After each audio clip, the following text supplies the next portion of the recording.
Hello and welcome, I'm your Code Monkey. In this lecture we're going to refactor our code from the legacy input manager onto the new input system. So the simple character controller that we made is working perfectly fine with the legacy input manager. Like I said, this one is excellent for making quick prototypes and demos. As you can see, it's super easy to use. But now let's quickly refactor this code to use the new input system instead. Also, like I said in the beginning of this course, here I'm going to be focused primarily on building this game. So for example, for any Unity tools that I use, like the new input system, I'm going to cover enough to be able to use the tool and achieve our goals in building this game. But of course, every tool does a lot more than just what we're going to use, so definitely make sure to watch the dedicated videos linked in the description. For example, the input system tutorial is 40 minutes long, covering everything you need to know about system, whereas here we're just going to learn enough to know how to use it. So let's refactor this code to make it work with the new input system. Except before we work with new input system, let's just refactor this code so we can completely decouple the input from the player class. Again, we want to focus on writing good, clean code, so we should keep all of our input logic in its own class that other scripts can access. Remember, the goal with clean code is to minimize and manage complexity. So every class should do one thing and just one thing, meaning that the player class should only handle the player, and then the input class should only handle the input. The only reason why I put this over here in the beginning is exactly to teach you about refactoring and how it's a very common thing that you should be doing all the time. This is exactly how I build my own games. I start by making a prototype and I write the input directly inside the player class, then at some point I refactor the code to split them up. So don't be afraid to refactor code, it's a perfectly natural part of the game dev process and actually a very good thing. Okay, so let's make a script just to manage our inputs. Let's make a new C# script, call this game input. Let's create an empty game object, give it the same name, input. As always, keep things clean, so put it on 0, 0, 0. Let's attach the script and open. Okay, so here's our script, and let's get everything related to the inputs. On the player for the input, we are calculating the input vector, then getting the actual inputs from the keyboard and returning the input vector. So let's put this on the other script. So over here, let's make a new function. Let's make it public since we want to access it from the player. We're going to return a vector2 and let's call it getMovementVector. Now here, let's really just copy paste the exact same code that we have on the player. So let's copy paste all of this. Let's go and paste it here. Okay, so we get the input vector, we get the inputs, we normalize it and then return the input vector. Okay, so that's it, super simple. Also, by the way, here we have an interesting question, which is, do we normalize the input over here or do we do it over here on the player? Both options can be valid. You can make it so that the game input class returns a regular input, or you can make it return a normalized vector. You can use either option, but whatever you do, make sure you are explicit. So over here, I am going to normalize the input inside the game input class. However, I'm also going to make sure to rename this function. So instead of getMovementVector normalized. That way it is 100% clear. This returns the movement vector as a normalized vector. Okay, great. So now let's use this in our player. Over here in our player class, we need some reference to our input class. Now later on in this course, I'm going to teach you about the singleton pattern, but for now, let's just do a simple direct reference. Again, remember, don't make it public, make it a serialized field private. So over here, let's make a serialized field private of type game input, and let's call it just game input. Okay, so we have this, we're going to drag it in the editor, then over here, we simply grab the vector2 for the input vector, we simply go into this one, and we get the movement vector normalized. And okay, that's it, no more errors. Let's just make sure to save all of our scripts. And back in the editor, let's go into the player and just drag the reference for the game input. Okay, so just like this, everything should still work. Everything should work exactly the same as previously. Let's test and make sure. So here we are moving, and yep, everything still works. I can move in any direction. Okay, so far so good. And what we have done here is essentially we have refactored our code and completely separated the input from the player class. This is an excellent thing, so again, don't be afraid to refactor code. Also, what we did here of putting the code in a separate class and then doing a quick test to make sure that everything still works the same as previously, this is exactly what you should do whenever you do some kind of reorganizational refactoring. In the end, you want to end up with the exact same behavior as previously, just with the code organized in a different way. Okay, so now that we have this separate game input class, now we can very easily refactor the legacy input manager onto the new input system. So the first thing we need is to install the package. So let's open up the package manager. Let's make sure up here we are in the Unity registry, make sure we are in all, and let's scroll down to find the input system. So here it is. Let's go ahead and install. Okay, the package is installed and right away we see this message. Basically it's asking us if we want to enable the new input system. Now you could click on yes, but let's actually go ahead and click on no. We're going to enable it manually, so click on no. Then let's close this window. And now let's go up here into edit, then let's go into project settings. Then on the left side, let's go into player. And now let's scroll down, expand over here the other settings tab. And keep scrolling down until we see, yep, here it is, the active input handling.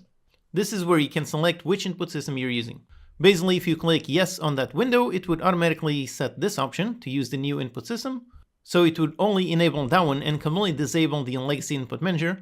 But like I said, the legacy input manager is still pretty useful, so normally for me, I prefer to enable both of them.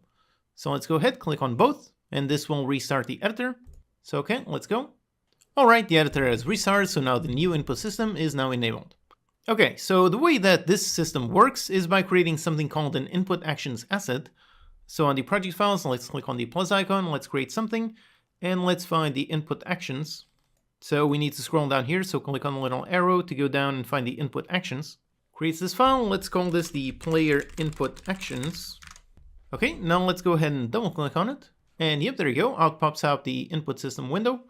Basically, this one is where we're going to manage all of the settings for all of our inputs.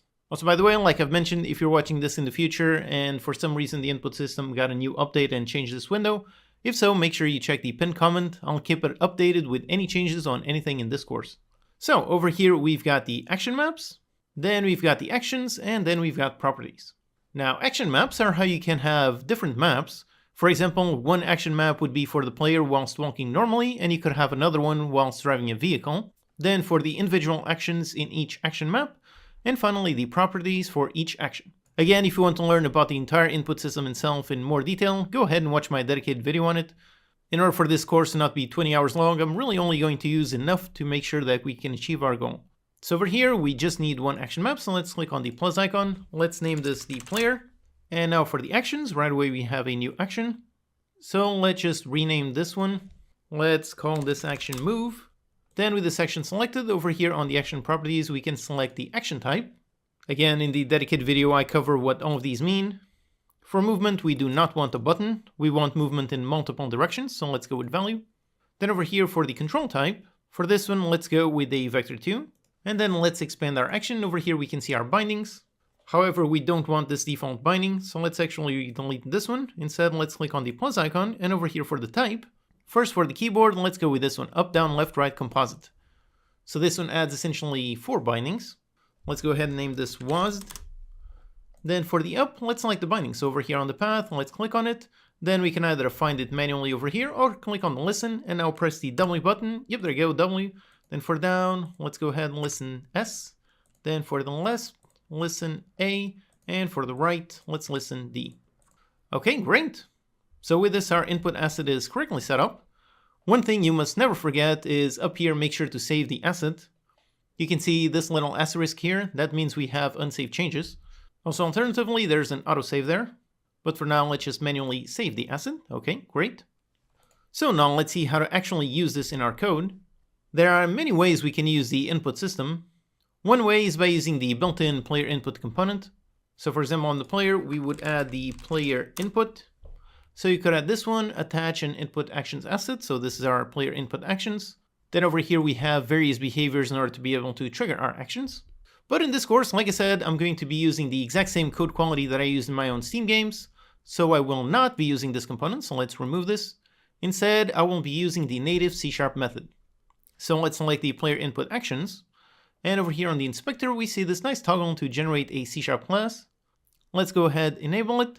And for these fields, we can leave them all on defaults. That's okay. Let's just go ahead, click on apply. And now it's going to generate those scripts and compile them. Okay, great. Basically what this is doing is auto-generating some C# code. And on the player input actions, we can see over here, yep, we've got the generated script. If you want, you can even open this to see all of the source code. Now all of this, like it says here, this was all auto-generated, so don't make any modifications here. If you change anything, any manual changes will be lost when you save some changes in the input asset. So if you want, go ahead and read through in order to see how all of this works. But in order to use it, it's actually super simple. You don't need to worry about this script. First thing we need is to construct our script class that was auto-generated. So let's do it over here in our game input. let's make a private void awake, and on awake, let's construct it. So let's do a new player input actions. So we construct an object of this type. So we have this, although just like this, it won't be active. So we need to manually activate whatever action map we want. So let's go inside and let's go inside the player. So this is the action map that we created, and let's call enable on it. Okay, so just like this, it's really already working. All we need to do is modify our code over here on the get movement vector. So for that, we're going to need to access this. So let's actually make this a member variable. So private, let's store it up here instead of making a local variable in here. Okay. So we have this one, and then down here on the input vector, let's go inside the player input actions, inside the player action map, and then we called it move. So we've got this one. And then we defined it as a vector2. So over here, we can call read value. And this one takes in the type of the value. Now we defined it as a vector2, so let's read it as a vector2, and just like this.